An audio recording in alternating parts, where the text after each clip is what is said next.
like we're running out of type 3 sewage.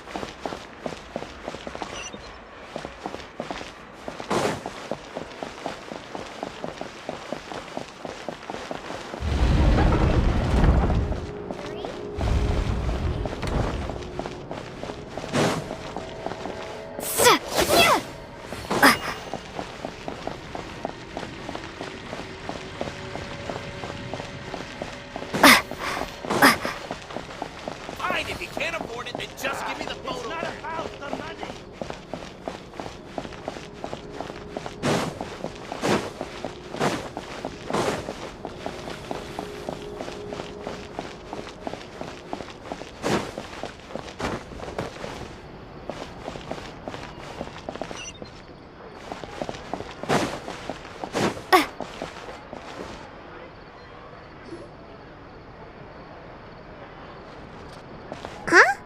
Isn't that Charlotte?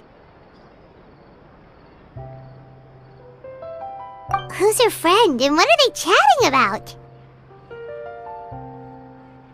Please, with the cherry on top, Charlotte! Journalist extraordinaire! Please tell me you're joking! I read that a gang of criminals tricked the Gardamex by disguising themselves as blubber beasts. It's true, isn't it? It has to be! I've invested all my savings into graph adversarial technology and even taken out a sizable bank loan. I'm begging you like the beggiest beggar in all of begdom. I need you to calm down a little, Miss Lapine, Pauline.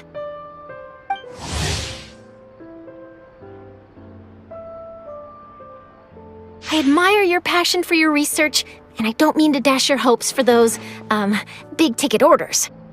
But I'm afraid I'm not joking. The Blubber Beast incident was a short story mailed to us by an anonymous amateur author, written in the style of a true story. It sounds like they're just discussing a story, but why does this Miss Lapine Pauline seem so distressed? Funnily enough, I actually remember being in a meeting where the editing team was debating the potential risk of misleading the public with this story. They even went to Maison Gardiennage for advice. But to our surprise, they fully supported us printing it. They figured that the false intel would be a great way to dupe potential criminals into wearing ridiculous costumes when breaking the law.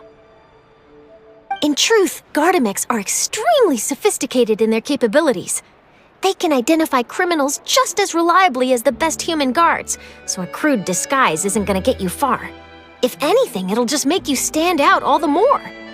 Since we ran that story, the Maison Gardiennage has made a slew of arrests, including, one phantom blubber beast, a titanic red-crowned finch, and a specter man. So I knew this story had helped out law enforcement, but this is the first time I'm learning of an innocent citizen being deceived by it, and investing so much mora for nothing.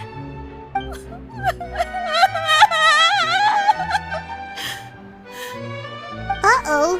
She really sounds like she's in pain. Paimon thinks we should just ask Charlotte what's going on. Hey, Charlotte! Traveler, Paimon, it's you! I was in the area taking some photos for a story when I got to talking to Miss Lapine Pauline about her research. She read an article in the Steambird about a criminal who evaded Gardamex detection by disguising themselves as a blubber beast. Inspired by this story, she spent a lot of mora researching counter-criminal image recognition technology. Her aim was to improve Fontaine's public security by developing a device that could enhance Gardamex target recognition capabilities. She was hoping I could write an article to spread awareness about image recognition technology. She even paid me for the article and gave me one of her prototype devices before I could get a word in. But unfortunately, it was just a fictional story, and her efforts and aspirations were all in vain. I tried to let her down gently, but she's finding it all very hard to accept. This is a new situation for us, too. It's such a pity. It seems like the author was only trying to make the story interesting, and the Maison Gardiennage only had Fontaine's best interest in mind. Wait, Miss Lapine Pauline, what are you doing? I'm gonna pick a fight with a Gardamek, head to the opera at Biclès, and get a one-way ticket to the Fortress of Meropide. That way, I won't have to repay my debts. It's the only way I can afford to keep on living. Whoa! There's no need to go that far. I mean, come on. Look at you. You wouldn't even dent the Gardamek's armor. In all likelihood, they'd only hold you up at the Maison Gardiennage for a few days before letting you out, and then you'd still have to repay your debts. Actually, instead of going into the technicalities of that, how much did you actually invest? How bad can it really be? 270,000 mora. Okay, well, escaping to the Fortress of Meropide over a sum like that seems like a last resort. Surely there must be other options. Not anymore. I used to be an equipment supplier to the Fontaine Research Institute before that blew to pieces, and now I'm just a small-time engineer. I scraped together some savings over the past few years, but I put every last mora into this project, and now I'm left with nothing. It's not just my savings that are gone. It's my whole future as a graph adversarial technology specialist and my dreams of becoming a billionaire one day.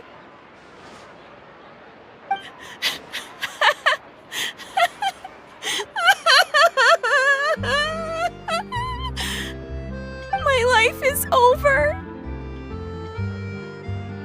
Don't despair, Miss Lapine Pauline. I think I know a way for you to turn this around.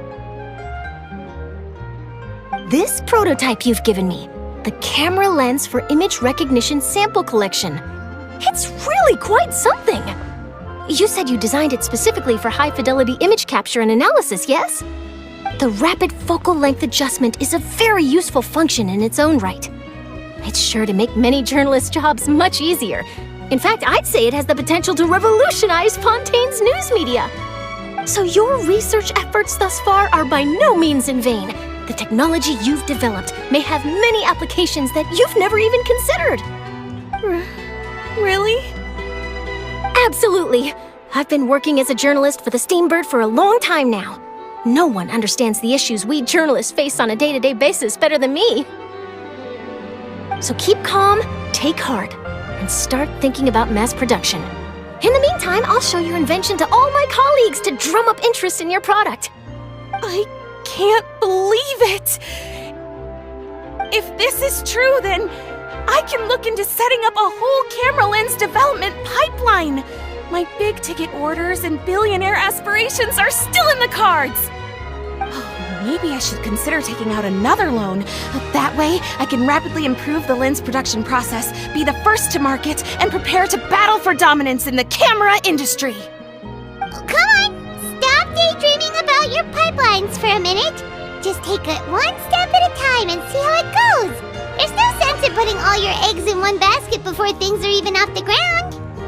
And I can probably speak to some people I know and license my image recognition device to a workshop to raise some funds. I can't believe I didn't think of this sooner. There's no time to lose. I need to get to work. Early bird gets the worm. Can you believe her? She just ran off. Paimon's pretty sure our advice went in one ear and out the other. It's understandable. When inspiration and passion strike at the same time, it's all too easy to throw yourself headfirst into your work and forget about everyone around you. A lot of journalists are the same way when they're first starting out. But don't you worry. I'm gonna write an article on all this, and I'll be checking in on her regularly. Her research has the potential to benefit the entire journalistic community. I'll give her plenty of input to stop her from going down any rabbit holes, and make sure mass production of her lens can begin as soon as possible. It's reassuring to know that you'll be looking out for her, Charlotte. Actually, you know what? Why don't you two take this prototype lens? I'm sure you'll have plenty of chances to use it on your travels. It takes the right person to get the most out of a new technology.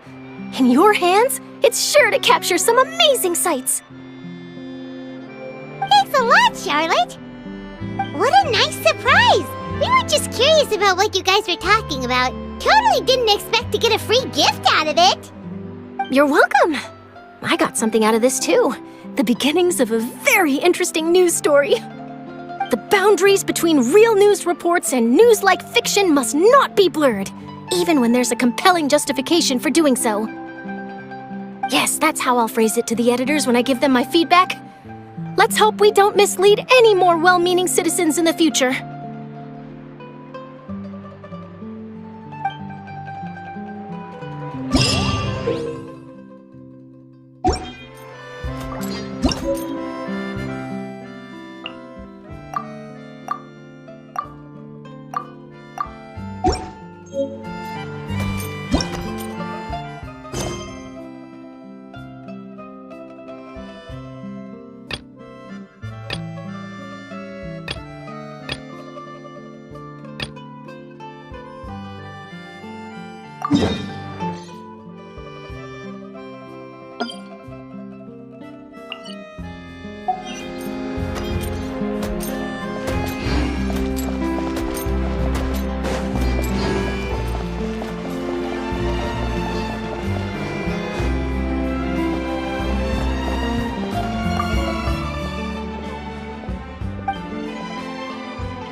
Ad Astra Abyssos. I am sorry, but you have not...